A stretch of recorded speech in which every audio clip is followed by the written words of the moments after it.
Let's head out to the island of Maui. That is where we find Fox Weather Correspondent Robert Ray out on the ground with the latest. Robert, you've had a little time, 24 hours or so since we last spoke. What have you seen in your travels around Maui? Well, things are certainly getting back to normal. As you can see, the beaches here and the ocean, yet there's a lot of recovery process going on. The governor of Hawaii, he has filed for that emergency declaration to the White House, so money hopefully will be coming in soon. But, there's still this groundwater emergency. I don't know if you could see it with the camera. On some of the shorelines, the water is full of debris and chemicals that came down from these mountainsides and out of these rivers and flooded right in. And it's still, it is not very, very safe at all. So, but at least we have sunshine today, and tourists can really get into the swing of things, and residents can begin their cleanup in force. But let's look back at the past week or so as to what transpired here in Hawaii.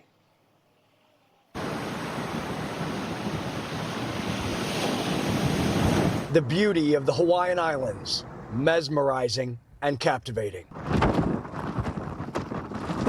But one of the most diverse ecosystems on planet Earth has extreme weather.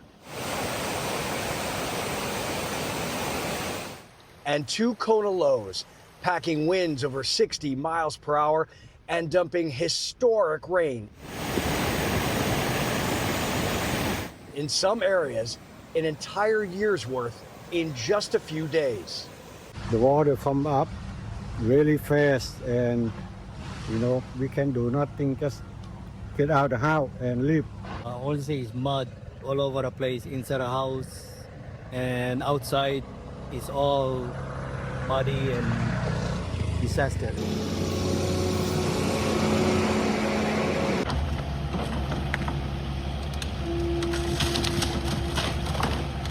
What was once fast-moving floodwater is now thick mud, debris, and catastrophic destruction. Mud up to 5 feet into their homes. Lost all of their belongings. Nowhere to go. The lucky thing is Hawaii, everybody's got family, but everything destroyed, covered in mud. On the north shore of Oahu, homes are coated in sludge. Roads are buckled or washed away. Communities and Hawaiians are working together to clean up the mess. Small trucking company in the community, born and raised here. And just trying to clean up our community, and wish our government would get a little smarter and more common sense about these waterways. And send us some equipment. If they don't want to do it, let the boys in the hood do it.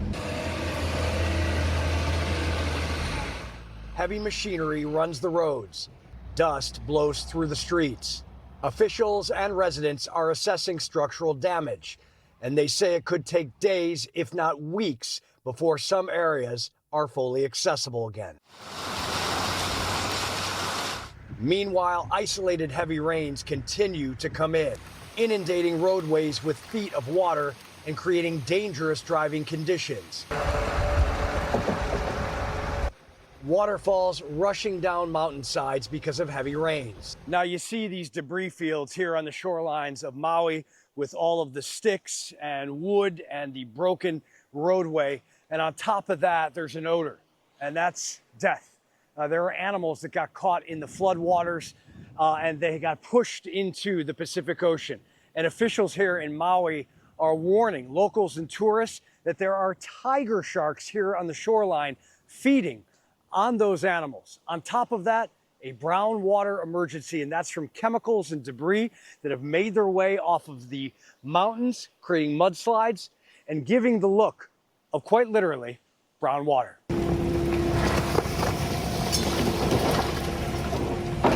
Aid groups have descended on the islands, and the governor of Hawaii says this disaster could cost $1 billion. We need some leadership here, somebody from the government to come and direct things and keep things safe.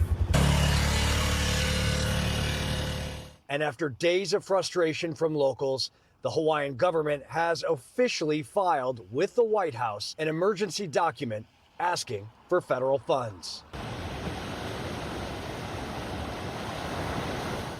for the thousands of tourists on the Hawaiian Islands, seeing vessels in the ocean, mountainsides with rainbows, sunsets that you can only capture in the North Pacific Ocean, and the pristine beauty of this magical place is returning to normal. But for many who live here permanently, the struggle is real. In Maui, Robert Ray, Fox Weather.